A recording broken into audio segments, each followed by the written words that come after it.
Welcome to DTV. We're joined by senior coach Paul Roos today. His first interview since joining the club. And Paul, great to chat to you.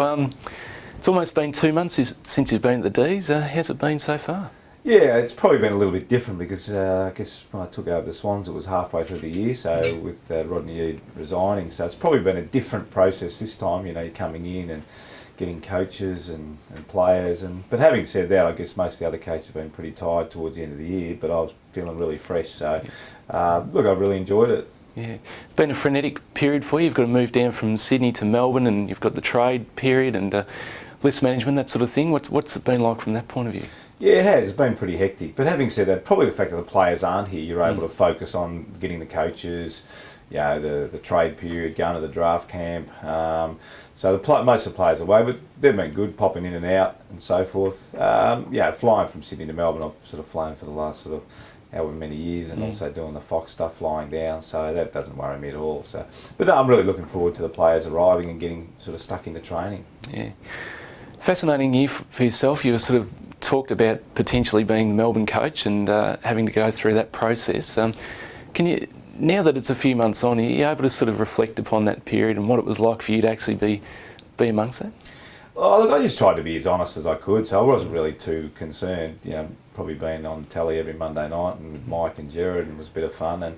But all I try to do is answer the questions when they were asked. You know, I've always sort of said it's hard to know what's going to do in the future. All you can sort of discuss is, you know, if someone asks me today what I'm going to do, and I'll tell them what I'm going to do. So, look, I wasn't worried by the process, and hopefully, you know, I was as honest as I possibly could be through the whole thing. Yeah, you signed on for 2 to 3 years.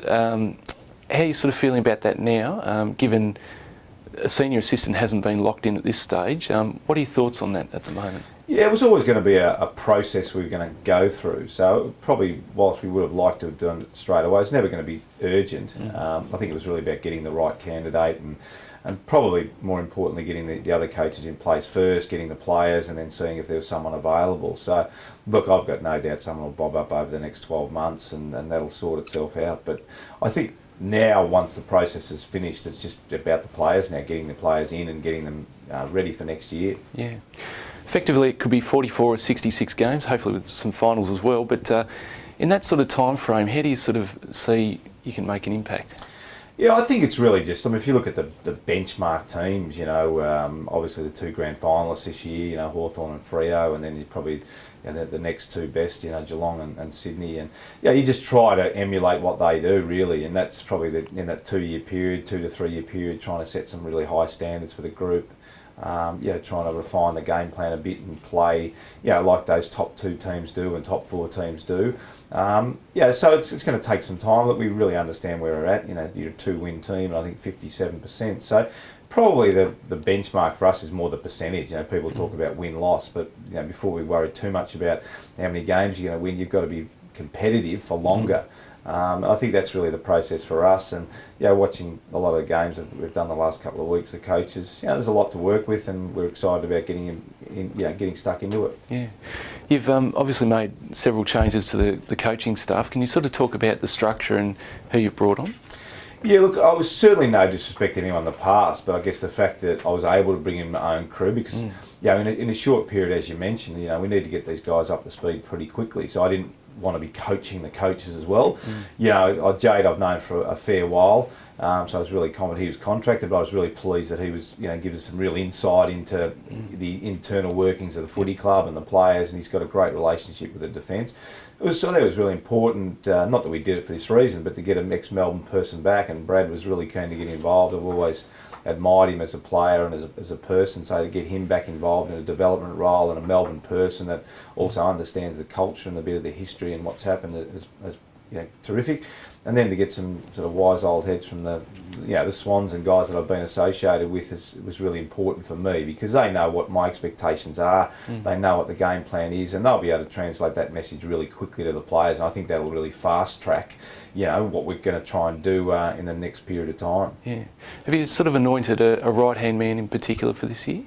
Well, what we'll probably do is, I mean, Jade's been here a fair while, you know, so we'll probably just elevate his status a little bit in terms of, you know, coordinating with the medical staff and the fitness fitness staff. I mean, he knows those guys a lot better than we do. So I think, and as I said, it's really good. He's been around for a long period of time, been to some clubs.